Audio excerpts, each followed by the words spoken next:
नमस्कार बच्चों, कैसे हैं आप सब। आशा करती हूँ आप सभी अच्छे होंगे, स्वस्थ होंगे, खुश होंगे और अपनी पढ़ाई भी अच्छे से कर रहे होंगे। तो जैसा कि आप सभी जानते हैं, मैं हूँ आपकी हिंदी की अध्यापिका और मैं स्वागत करती हूँ आप सभी का आईसीटी वर्चुअल क्लासरूम में। और आज हम यहाँ पर एकत्रित हुए हैं पढ़ने के लिए क्लास 7 की हिंदी। क्लास 7 की हिंदी में हम पढ़ रहे हैं अपना चैप्टर 4 यानी कि पाठ 4 हम पढ़ रहे हैं, जिसका नाम है मिठाई वाला। और ये पाठ हम एक तरह से लास्ट 2 सेशन से पढ़ रहे हैं और हमने यहाँ पर काफी कुछ चीजें डिस्कस कर ली हैं इस पाठ के बारे में।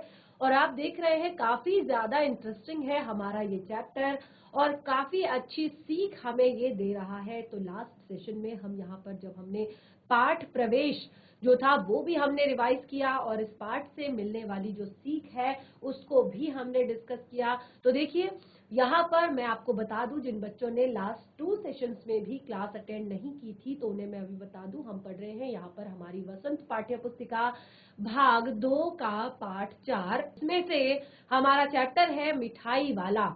और इस पाठ में एक ऐसे व्यक्ति की कहानी हम पढ़ रहे हैं, एक ऐसे व्यक्ति के बारे में पढ़ रहे हैं कि जो एक प्रतिष्ठित व्यक्ति है। प्रतिष्ठित व्यक्ति यानी कि एक अच्छे घर का व्यक्ति है, चाहे वो एक तरह से अच्छे पैसे वाले घर का व्यक्ति है, सम्मानित घर का व्यक्ति है, लेकिन कुछ कारणवश उसके पत्नी और बच्चों की मृत्यु हो जाती है अचानक, और जिस कारण काफी ज्यादा वो टूट जाता है, काफी ज्यादा दुखी हो जाता है और अपने निराश मन में थोड़ा सा अपने निराश मन को बहलाने के लिए, अपने निराश मन को एक तरह से अपने निराश मन को ठीक करने के लिए वो क्या करता है, वो शहर में जाता है, अलग अलग चीजें लेकर बेचता है, खासतौर पर बच्चों का सामान जैसे खिलौने, बांसुरी, मिठाई आदि। तो क्योंकि मैंने आपको यहाँ पर पाठ में बताया था कि कभी भी हमें किसी भी व्यक्ति के बारे में, जब हम अपने आसपास के एरिया में देखते हैं बहुत सारे लोग हमें मिठाई बेचते हुए, सब्जियां बेचते हुए या बाकी सामान बेचते हुए, या कई बार आपने देखा होगा कि रद्दी बेचते हुए भी हमें लोग दिखाई देते हैं। तो बहुत सारे लोग हमें अपने आसपास दिखाई देते हैं, लेकिन जब तक वो हमें खुद के बारे में कुछ नहीं बताते तब तक हम उनके बारे में नहीं जान पाते हैं, उनके उस रीजन के बारे में, उस कारण के बारे में नहीं जान पाते हैं कि किस कारण से वो ये काम कर रहे हैं। तो जैसे ही यहाँ पर ये मिठाई वाला है, आपने देखा कि पहले क्या होता है, सबसे पहले शुरुआत में क्या होता है कि एक खिलौने वाला शहर में आता है और उसका एक अधूरा सा गाना होता है, बच्चों को बहलाने वाला मिठाई खिलौने वाला। क्या गाना होता है?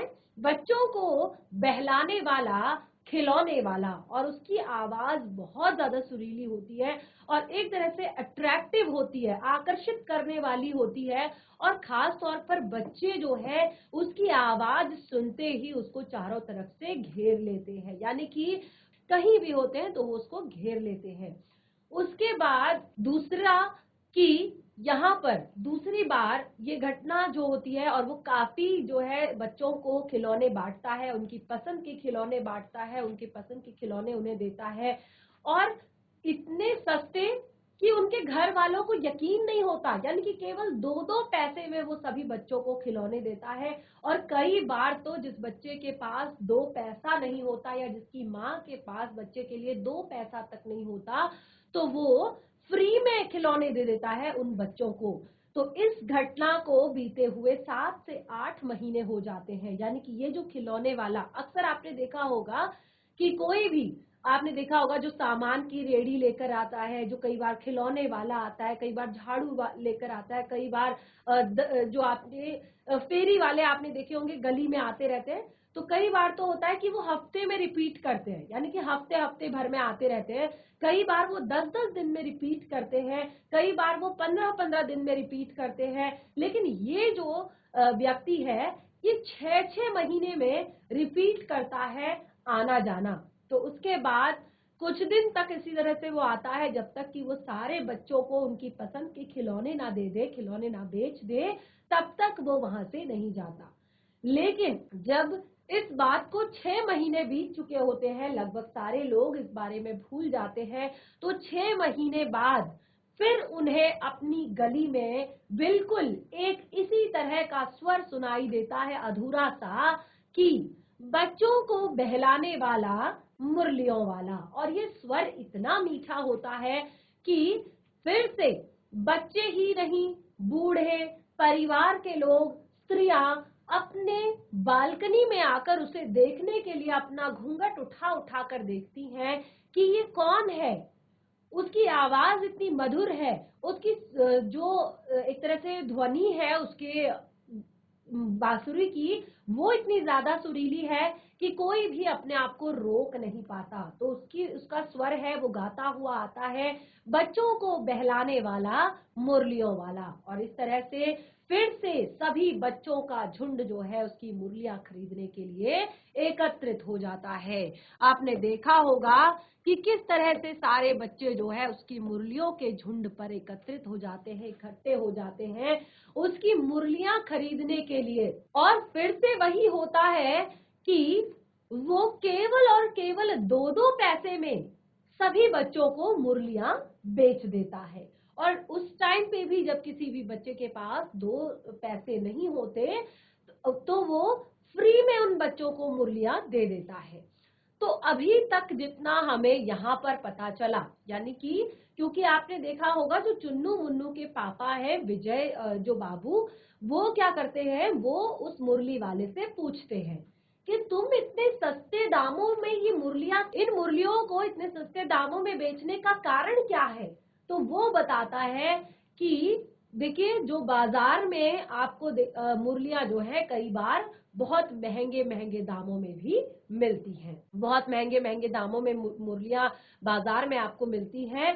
तो उससे क्या होता है कि वो जो दुकानदार है वो क्या करता है, वो कच्चे माल से लेकर, जो उनकी लागत है उससे लेकर, जो उनकी ढुलाई है उससे लेकर, या उनकी दुकान के भाड़े से लेकर, हर चीज का एक तरह से हिस्सा लगाकर उस मुरली को बेचता है या उस सामान को बेचता है। क्योंकि देखिए अगर वो अपनी गाड़ी का किराया नहीं निकालेगा, अगर वो अपनी दुकान का किराया नहीं निकालेगा, अगर वो अपनी लागत नहीं निकालेगा, अगर वो अपने मजदूरों का किराया नहीं निकालेगा, तो फिर वो कमाएगा क्या।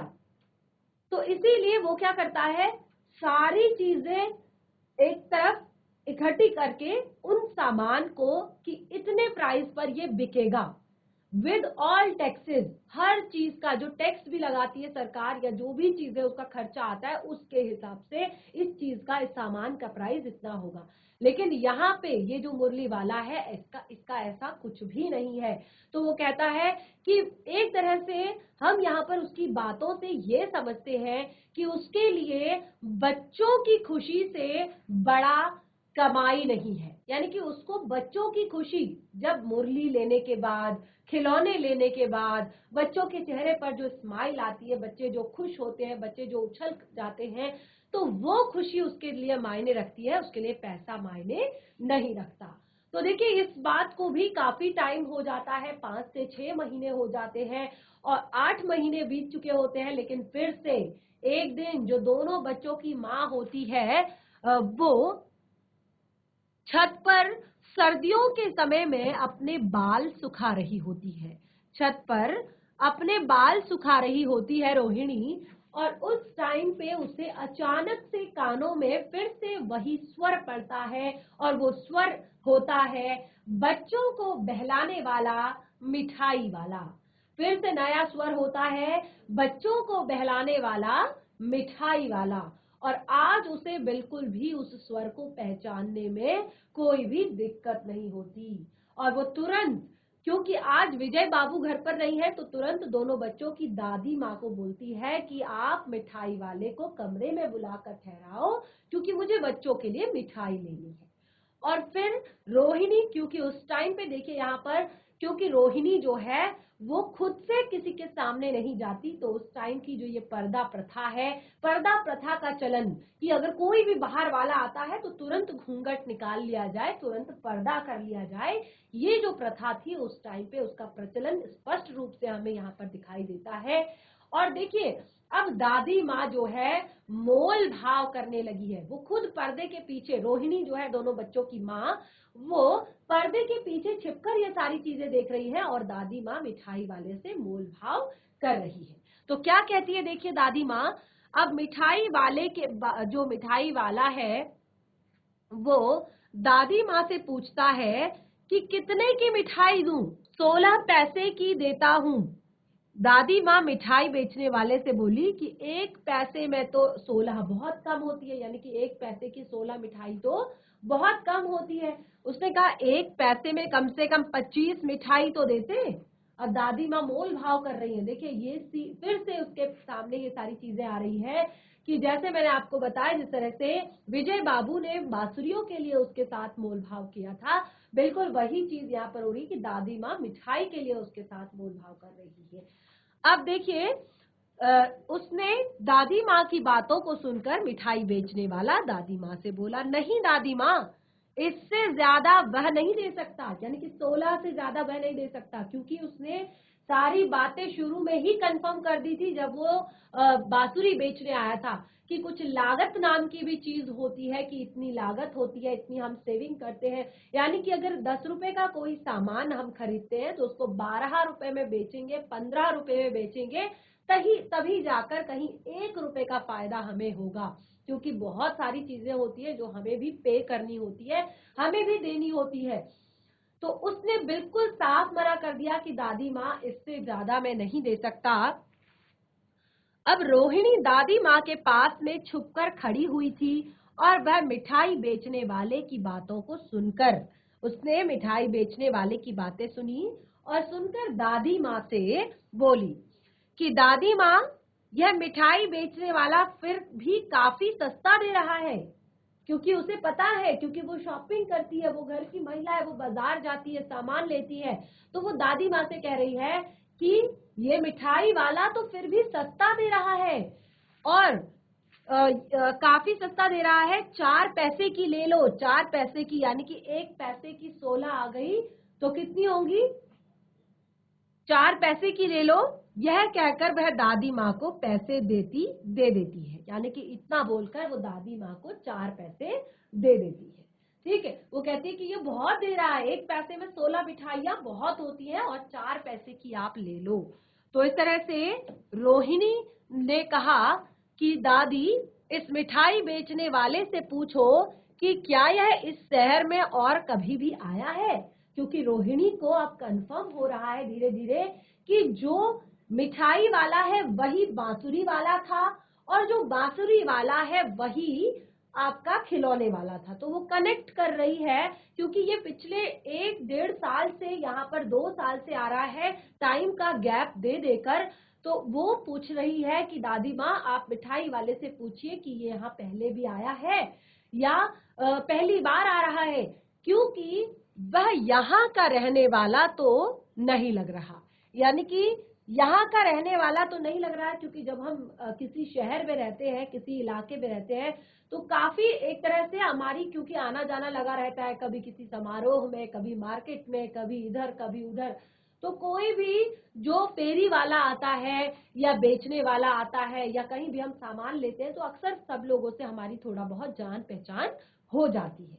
लेकिन अगर कोई व्यक्ति 8 महीने, 6 महीने, 10 महीने का गैप करके आए तो उसको हम कुछ कुछ भूल जाते हैं। तो इस तरह से रोहिणी कहती है कि क्योंकि ये यहाँ तो नहीं लग रहा, ऐसा रोहिणी ने पूछने के लिए इसलिए कहा क्योंकि उसको मिठाई बेचने वाले की आवाज कुछ जानी पहचानी लग रही थी। उसने ये क्यों पूछा? क्योंकि उसने कंफर्म करना था, उसको क्लियर करना था इस बात को कि उसको जो आवाज थी मिठाई वाले की, बांसुरी वाले की और खिलौने वाले की, वो थोड़ा सा सारी की सारी सेम लग रही थी, जानी पहचानी लग रही थी। तो पहचानी लग रही थी और वह जानना चाहती थी कि उसका जो ये संदेह है, उसका जो ये शक है कि ये एक ही आदमी है, ये सही है या नहीं। मिठाई बेचने वाला रोहिणी की बातों को सुनकर खुशी, संदेह और आश्चर्य में डूब गया। जो मिठाई बेचने वाला था वो रोहिणी की बातों को सुनकर खुशी भी, संदेह भी और थोड़ा सा आश्चर्य में डूब गया, क्योंकि उसे नहीं लगा था कि कोई उसे पहचान लेगा। क्योंकि आज के टाइम में किसी के पास इतना समय नहीं होता कि दूसरे की तकलीफ, दूसरे के दुख, दूसरे की परेशानी, दूसरे की समस्या के बारे में बात कर सके। तो उस टाइम पे उसको बिल्कुल यकीन नहीं हुआ कि कोई उसको पहचान सकता है। 8 महीने का गैप, 6 महीने का गैप, इस तरह से लंबे लंबे गैप के बाद वो आ रहा था। तो बिल्कुल उसे आश्चर्य हुआ। तो वह रोहिणी से बोला, मिठाई बेचने वाले से पहले वह मुरलियां लेकर आया था। देखिए अब उसने क्लियर कर दिया। और उससे भी पहले वो खिलौने लेकर आया था रोहिणी के मोहल्ले में। रोहिणी को पता था कि वह व्यक्ति जो भी चीजें बेचता है बहुत कम दामों में बेचता है, क्योंकि शुरुआत से ही जब उसके बच्चों ने खिलौने खरीदे थे वो भी 2 पैसे के थे, जब उसके बच्चों ने बांसुरी खरीदी थी वो भी 2 पैसे की थी, और अब दादी माँ मिठाई खरीद रही हैं तो वो भी केवल 1 पैसे की 16 है। तो रोहिणी को ये पता चल गया था कि ये व्यक्ति जो है बहुत कम पैसे में चीजें बेचता है। अब रोहिणी को एक बात और पता करनी थी कि ये व्यक्ति ऐसा करता क्यों है। क्योंकि जैसे कि मैंने आपको बताया, कोई भी अपना नुकसान उठाकर, देखिए एक नुकसान तो जो लागत का है, जो कर्मचारियों का है, जो एक तरह से बनवाई का है या किसी भी चीज का, वो अलग, और दूसरा ये जो अपनी मेहनत है, दिन भर धूप में, बारिश में, गर्मी में, सर्दी में घूमने की। आपने देखा होगा कि जो फेरी वाले होते हैं बेचारे इतनी गर्मी में, जहां हम 38-40 डिग्री सेल्सियस टेम्परेचर में अपने अंदर एसी कूलर लगाकर बैठे होते हैं, उस टाइम पे भी वो हमारी गलियों में चक्कर काट रहे होते हैं कि कोई हमसे सामान ले लेगा तो हमारा रात के खाने का इंतजाम हो जाएगा। और इस तरह से बहुत सारे अलग अलग जो फेरी वाले हैं वो काम करते हैं बरसात में, ठंडियों में, गर्मियों में, अलग अलग मौसम में। तो उसे लगा कि ये बहुत कम दाम पर बेचता है, और रोहिणी को ये पता लगाना था कि ये ऐसा करता क्यों है और ऐसा करने से उसका घर कैसे चलता है। यानी कि अगर कोई इंसान अगर ऐसा करता भी है अपनी दयालुता से, तो देखिए इतना ज्यादा दयालु होना भी, क्योंकि एक तरह से आप देखेंगे कि आज के समय में इंसान जो है अगर अपने परिवार का पालन पोषण ही बहुत अच्छे से अगर कर लेता है, अपने परिवार में कोई भी चीज की अगर उसकी कमी नहीं है, तो उसको संपन्न कहा जाता है।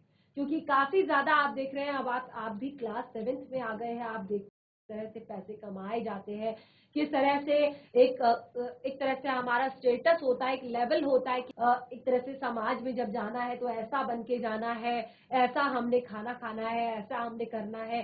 तो एक सिंपल तरीके से भी रहने के लिए हमें काफी ज्यादा पैसे की जरूरत होती है।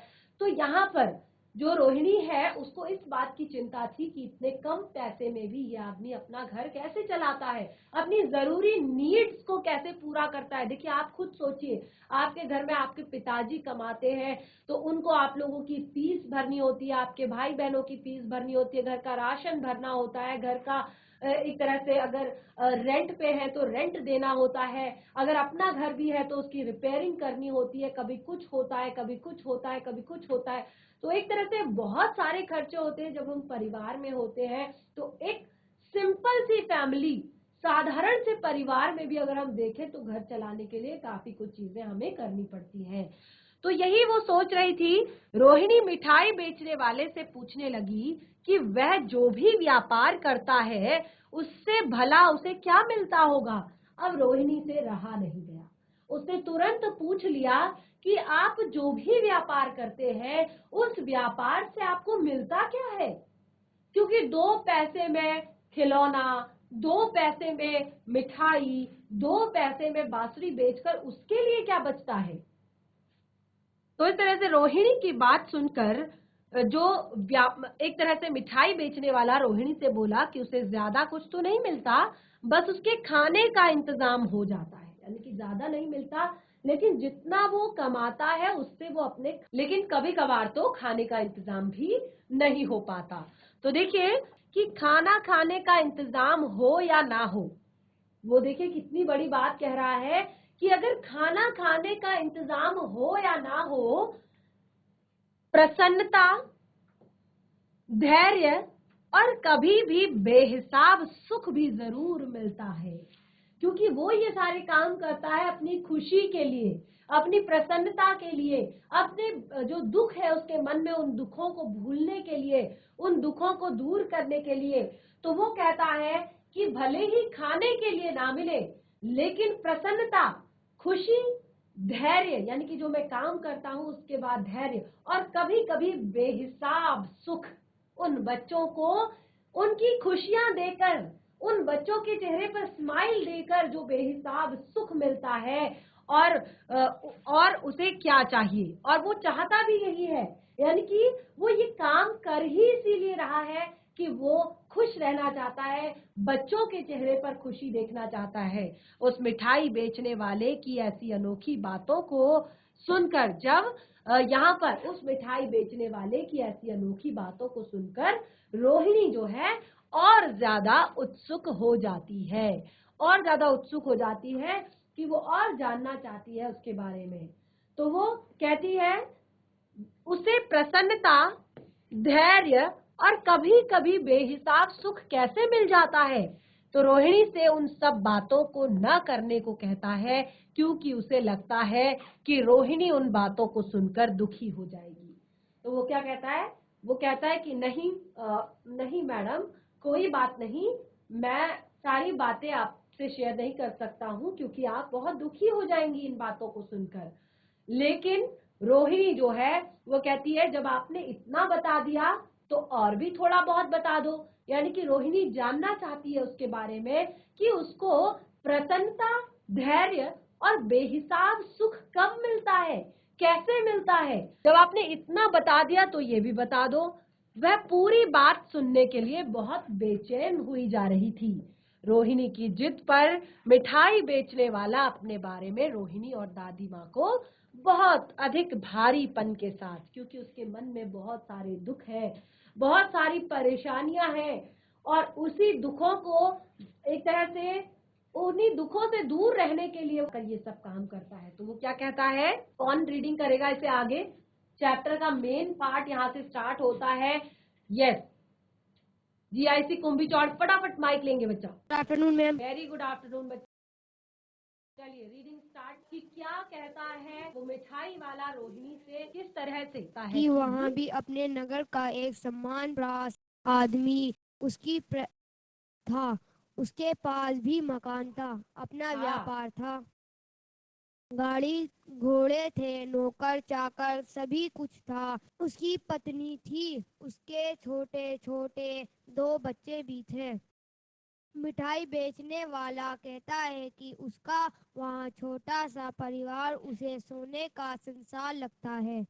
उसके पास जहाँ जहाँ बाहर संपत्ति की शान शौकत थी, वहीं भीतर परिवार के पूरे संसार का सुख मिठा था।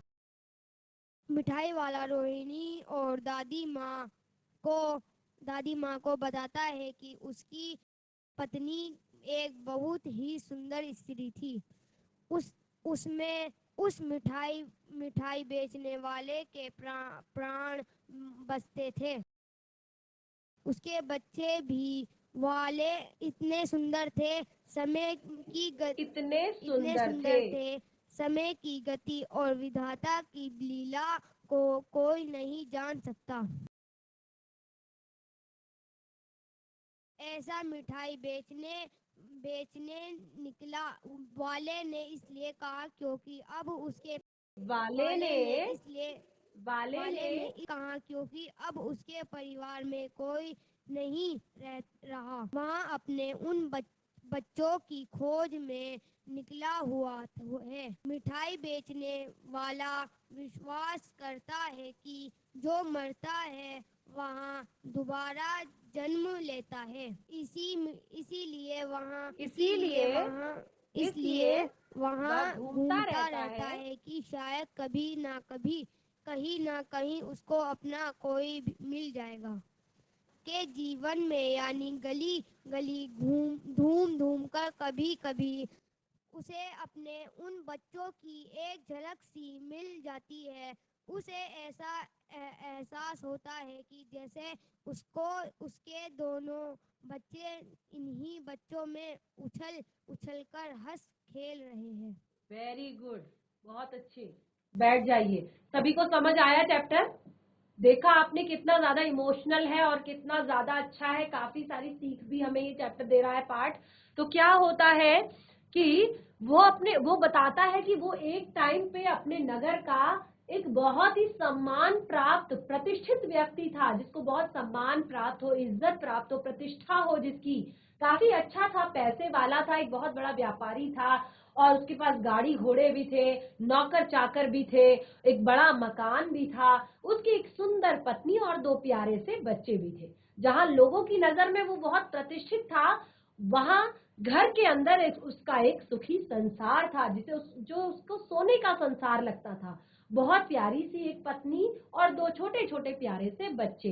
लेकिन वो बताता है कि विधाता को, यानी कि उसकी पत्नी में उसके प्राण बसते थे और उसके बच्चे उसको अपने प्राणों से प्यारे थे। लेकिन वो बताता है कि समय और विधाता की जो गति होती है, जो लीला होती है, उसको कोई नहीं जान सकता। यानी कि आगे क्या होने वाला है ये किसी को नहीं पता। समय का पहिया चलकर कहाँ जाएगा ये किसी को नहीं पता। तो लेकिन उसके अंदर एक विश्वास है।